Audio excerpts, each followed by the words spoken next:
आप देख रहे हैं श्रेय टीवी, देश हित की बात। नमस्कार, मैं हूं आपके साथ ममता सिंह। आप देख रहे हैं श्रेय टीवी, देश हित की बात। क्षेत्रीय खबरों के साथ साथ देश और प्रदेश की खबरों के लिए बने रहें श्रेय टीवी के साथ। पूर्व मंत्री के जन्मदिवस पर नमो मैराथन प्रतियोगिता का आयोजन। शनिवार को पूर्व प्राविधिक शिक्षा मंत्री व अमेठी के विधायक रही अंतर्राष्ट्रीय बैडमिंटन खिलाड़ी डॉक्टर अमिता सिंह के जन्मदिवस के अवसर पर राजश्री रणंजय सिंह जन कल्याण समिति द्वारा 21 किलोमीटर की नमो मैराथन प्रतियोगिता का आयोजन हुआ। मैराथन दौड़ में महिला वर्ग से 62 व पुरुष वर्ग से 216 खिलाड़ियों को मिलाकर कुल 278 खिलाड़ियों ने भाग लिया। मैराथन के दौरान जगह जगह स्थानीय लोगों ने फूल बरसाकर खिलाड़ियों का उत्तवर्धन किया। पूर्व मंत्री डॉक्टर अमिता सिंह ने कार्यक्रम को संबोधित करते हुए कहा कि एक खिलाड़ी जीवन भर खिलाड़ी रहता है। यदि खिलाड़ी को ऊंचाई तक जाना है तो खेल को नियमित रूप से अपनाना पड़ेगा और कड़ी मेहनत करनी होगी।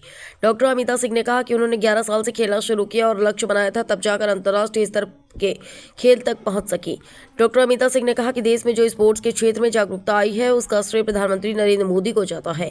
पूर्व केंद्रीय मंत्री डॉक्टर संजय सिंह ने कार्यक्रम को संबोधित करते हुए कहा कि नमो मैराथन प्रतियोगिता प्रधानमंत्री नरेंद्र मोदी की खेल के प्रति सोच से प्रेरणा लेकर शुरू किया गया है। आज देश के साथ ही उत्तर प्रदेश में मुख्यमंत्री योगी आदित्यनाथ खेलों को बढ़ावा देने के लिए प्रयास कर रहे हैं।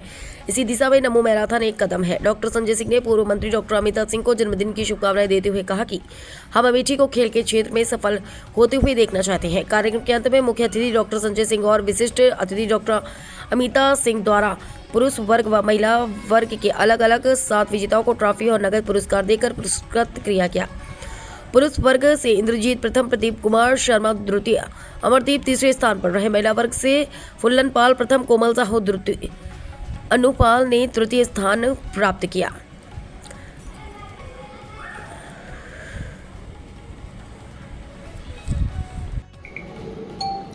नमो मैराथन का आयोजन किया गया था। अमेठी के युवाओं को लेकर आगे का क्या प्लान रहा साहब आपका? नमो मैराथन जो है एक बेस है, लेकिन मैं ये भी कहना चाहूँगी कि ये पहली बार आज मैराथन नहीं हो रहा है। हम लोगों ने ये कार्यक्रम जो है मैराथन का करीब प्रतिवर्ष चंद साल पहले लोग लगातार करते आ रहे हैं। आज बीच में थोड़ा गैप हुआ है और आज ये नमो मैराथन किया गया है। मैं 2 बातें कहना चाहूँगी नमो मैराथन को लेकर के कि आज हमारे देश के आदरणीय प्रधानमंत्री जी ने एक नया नैरेटिव सेट किया है कंसर्निंग स्पोर्ट्स।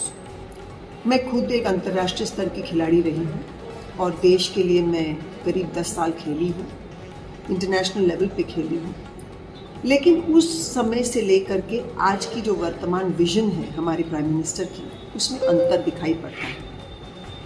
मेरे समय पर ऐसे लगता था कि स्पोर्ट्स हैड जो दर्जा दिया जाता था थोड़ा रिक्रिएशनल माना जाता था, लेकिन आज जो स्पोर्ट्स का दर्जा हुआ है वो हाईली प्रोफेशनल माना जाता है। मुझे लगता है ये पहली और सबसे महत्वपूर्ण बात प्रधानमंत्री जी ने की है।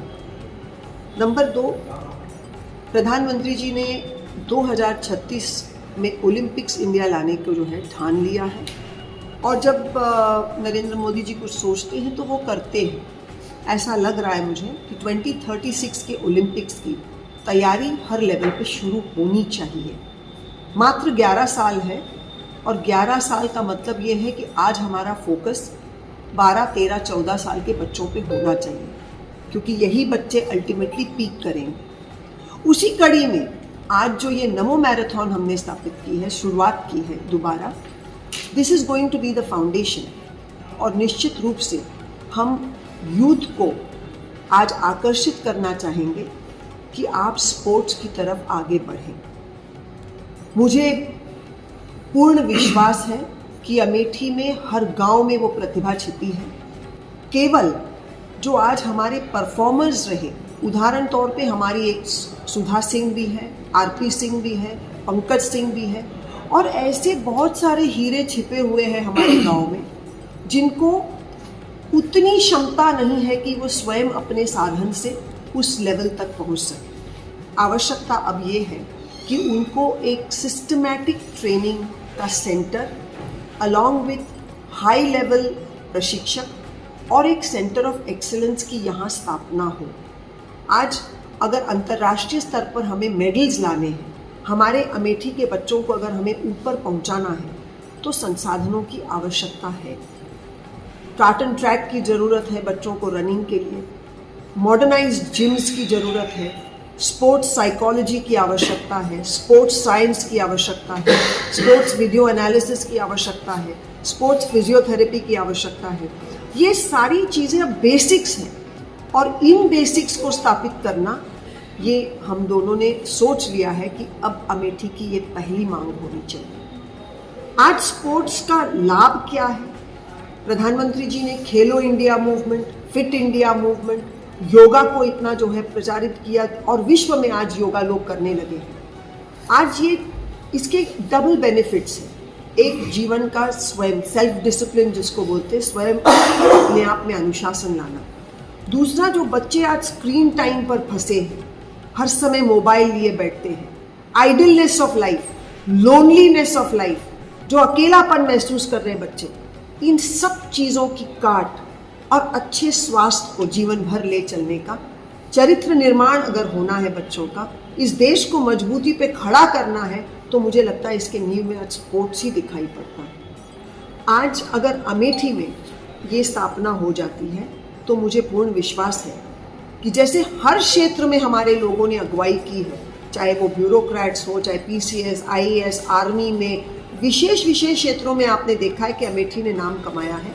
अब स्पोर्ट्स में भी मुझे पूर्ण विश्वास है कि यहाँ से हम शुरुआत करेंगे, युवा को यहाँ पर जुड़ने का एक अवसर मिलेगा और systematic training which takes them to the international level, उसकी स्थापना और उसकी मांग अब अमेठी की है।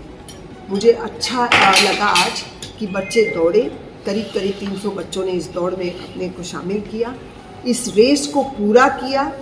लड़कियां जो है सब पूरा करके आई हैं और हम आज पुरस्कार जो दे रहे हैं वो 2,75,000 की जो अवार्ड्स हैं उसको लड़कियों को लड़कों को बराबर दे रहे हैं। और मुझे आज बहुत खुशी है कि हमें टैलेंट को सर्च करने का जो एक मौका था वो आज टैलेंट सामने आया है। लेकिन मैं साथ साथ ये कहना चाहूँगी कि ये मात्र शुरुआत है, इसको एक सिस्टमैटिक वे में और टाइम टू टाइम एक टाइमलाइन बना करके चलना पड़ेगा, क्योंककि स्पोर्ट्स स्पोरेडिक नहीं हो सकता कि आज किया और 2 दिन छोड़ दिया और फिर परसों शुरू किया, ऐसे स्पोर्ट्स हो ही नहीं सकता। इनको 365 दिन में लगातार मेहनत करनी पड़ेगी, तभी जा कर के ये बच्चे आगे बढ़ेंगे। ये भी मान के चलिएगा कि आज स्पोर्ट्स एक्सपेंसिव भी बहुत है, इसमें खर्च भी बहुत होता है और वो माता पिता को जो है सपोर्ट देने के लिए हमें कहीं ना कहीं आगे आना पड़ेगा। मैं आज अपने जन्मदिन पे यही सोचती हूँ कि अगर यही हम लोगों ने यहाँ पर स्थापित किया तो जो शिक्षा के हमारे अन्य संस्थान चल रहे हैं उसके साथ अगर ये स्पोर्ट्स का एक कॉलेज या स्पोर्ट्स की यूनिवर्सिटी या सेंटर ऑफ एक्सीलेंस यहाँ स्थापित होता है, तो स्पोर्ट्स को आज जो प्रधानमंत्री जी एक इंडस्ट्री के रूप में लेके जा रहे हैं, स्पोर्ट्स को एक इंडस्ट्री के रूप में लेके जा रहे हैं, जॉब्स उसमें क्रिएट हो रहे हैं। देखिए, you can have coaches, trainers, sports analyst, data analysis, video analysis, sports physiotherapy, sports psychology, sports apparel manufacturing, sports equipment manufacturing, sports event management. इतनी ज़्यादा अपॉर्चुनिटी आज स्पोर्ट्स में है कि the prime minister looks at sports now as an industry in the coming years, and if this industry booms तो निश्चित रूप से health of the nation is also going to boom. तो मैं आज सबको बधाई देते हुए आपको भी आभार व्यक्त करती हूँ कि आपने आज हमारे नमो मैराथन को कवर किया। बहुत बहुत धन्यवाद। भारतीय जनता पार्टी क्या आपकी क्या राय है इसमें? वोट चोरी की बात जो भी उठाई जा रही है, ये क्यों नहीं कांग्रेस शासित राज्यों में उठाई जा रही है? ये बीजेपी शासित राज्यों में ही क्यों चर्चा इसकी? इसका मतलब आप समझ लीजिए क्या। और दूसरी बात, संवैधानिक संस्था है आपका इलेक्शन कमीशन, चुनाव आयोग, और वो चुनाव आयोग पता नहीं कितने आज़ादी के बाद से आज तक ये सारा ये काम करता आया है और वो उसकी जिम्मेदारी वो करेगा।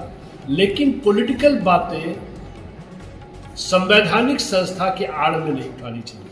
ये चुनाव में किसी तरह के भी कोई आवाज़ उठावे, कोई कुछ करे, लेकिन यही है कि अगर वो बात चोरी की, वोट चोरी को उठाना चाहते हैं तो उनको अपने राज्यों में भी जहां कांग्रेस जीती है वहां भी तो उठाना चाहिए। हमारा दूसरा है, उत्तर प्रदेश में समाजवादी पार्टी लगातार पीडीए की बात कर रही है, कि जातीय जनगणना भी होनी चाहिए और पीढ़ी का उत्पीड़न हो रहा है, इस पर आप क्या कहेंगे? उनकी पार्टी ही जातीय नींव में खड़ा है, वो चाहे मुलायम सिंह जी रहे हो, चाहे आज अखिलेश जी हो, इनका यादव बेस्ड ही स्लोगन है। वो मजबूत रहे वही बात वो करते हैं, उसमें कोई खास बात तो है नहीं, वो तो कोई इतनी टेढ़ी बात नहीं है, वो तो सीधी सी बात है। बरेली दंगे पर महाराज क्या कहेंगे आप? देखिए, ऐसा कोई भी दंगा जहाँ पर, अब जैसे मैंने अमेठी में चर्चा की अभी राम से भारत मिलाप के अवसर पर, हमने कहा अमेठी में वहीं जामा मस्जिद खड़ी है, वहीं पर भारत मिलाप हो रहा है, वहीं पे आप देख रहे हैं 20, 25, 30 साल से इस तरह के तमाम धार्मिक आयोजन मुसलमान करते हैं, हिंदू करते हैं, लेकिन आज तक कोई चूचा नहीं है। इसलिए चूचा नहीं है कि हम लोगों ने समाज में कभी इसकी कोई चर्चा नहीं की। हम राजनीति में भी सक्रिय रहे, लोकसभा विधानसभा भी लड़े, सब चीज़ करें, राजनीति में है, लेकिन कभी धार्मिक या किसी इन सब चीज़ों की चर्चा किए बगैर समाज की समरसता, सबके मेल जोल, सबके प्रेम व्यवहार, अब इसकी चर्चा करते रहे, उसका रिजल्ट आपके सामने है। आज जो भी व्यक्ति कहीं राजनीतिक अपना मसला गांठने के लिए अगर कोई हिंदू मुस्लिम कर रहा है या इस तरह कोई धार्मिक या जाति चीज उठा रहा है, तो उसका रिएक्शन, एक्शन का रिएक्शन होगा। लेकिन आज मुख्यमंत्री जी ने काफ़ी इसको कंट्रोल करने की, काफ़ी इसे दबाने की कोशिश उन्होंने की है, काफ़ी उसको सफलता हुई है। महाराज, आज नमो मैराथन का आयोजन किया गया था, अमेठी के युवाओं को भविष्य को लेकर आगे का क्या प्लान है आपका?